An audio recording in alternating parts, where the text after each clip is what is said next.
Hi, I'm Ben and you're watching Batarang to the Butt. Riddle me this, riddle me that.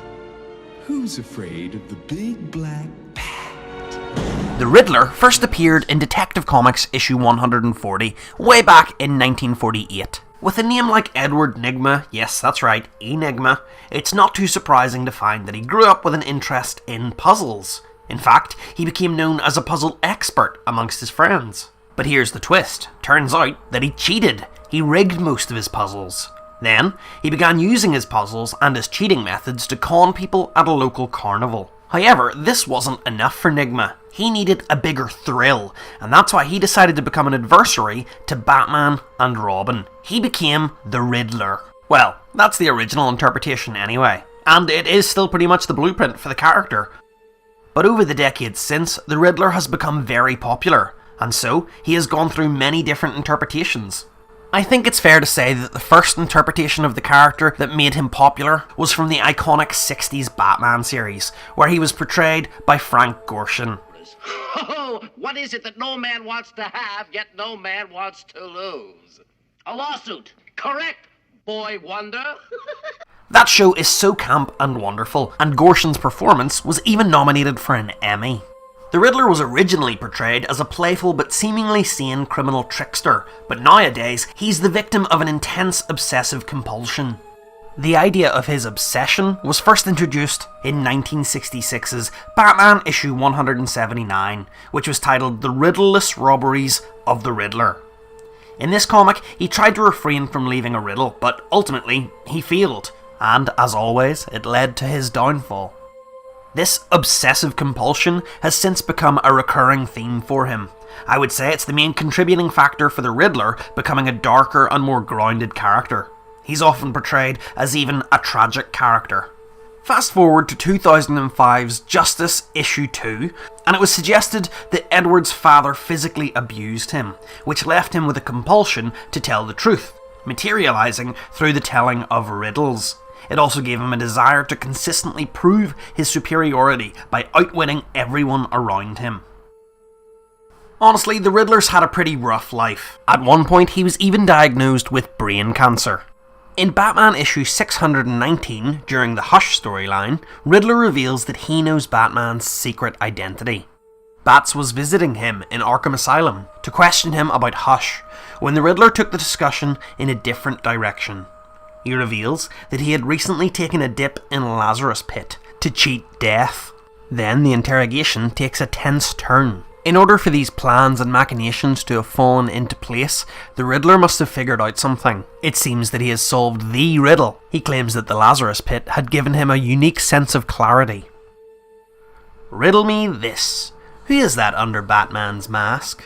And now, the world is my oyster. Right, Bruce? Unsurprisingly, Batman isn't fazed, and instead he responds with a riddle. What time is it when an elephant sits on your fence? The Riddler knows this one. It's time to get a new fence. Everyone knows that one, and according to the Riddler, that makes it worthless. But that's exactly why Batman knows that he has nothing to fear from Nygma. Riddles are Nygma's obsession and his compulsion, and in his own words, a riddle that everyone knows the answer to is worthless. So Riddler isn't just going to tell everyone who Batman is. That's too simple and too boring. Where's the game in it? But also, just in case, Batman does remind him that Ra's al Ghul is still looking for who used his pit. And the Riddler is smart enough to not go up against the entire League of Assassins. I really enjoyed this story, and I really enjoy the idea of the Riddler figuring out who Batman is. However, after an incident where the Riddler ended up in a coma, he awakened barely remembering his own name, never mind the fact that Batman was Bruce Wayne. This was a fresh start for the Riddler, and in fact it gave him a chance to work alongside the good guys for a change. He even teamed up with Batman on a few occasions. Unsurprisingly, he eventually went back to his villainous ways, but this wasn't the only time that we saw the Riddler trying to be a good guy. Elsewhere in the multiverse, in the TV series Gotham, Nygma initially worked for the Gotham City Police Department before turning to a life of crime. Just tell me, Ed. I want riddles, I'll read the funny pages.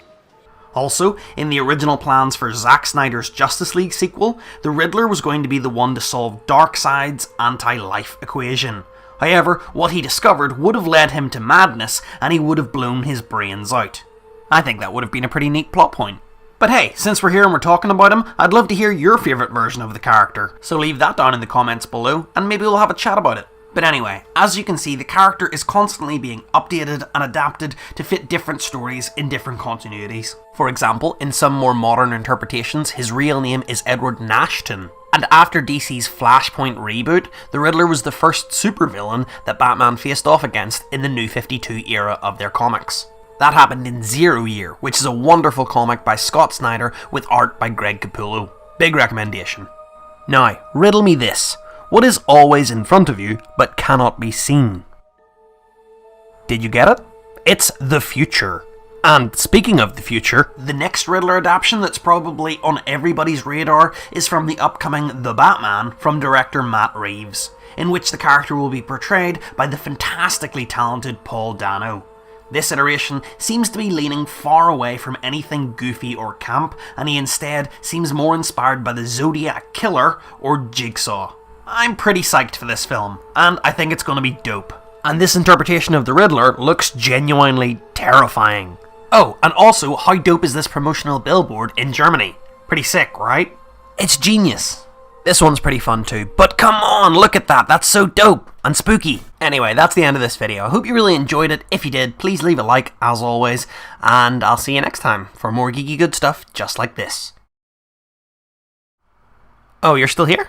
Hi. You stuck it out to the very end. Awesome. Here's another bonus riddle for you.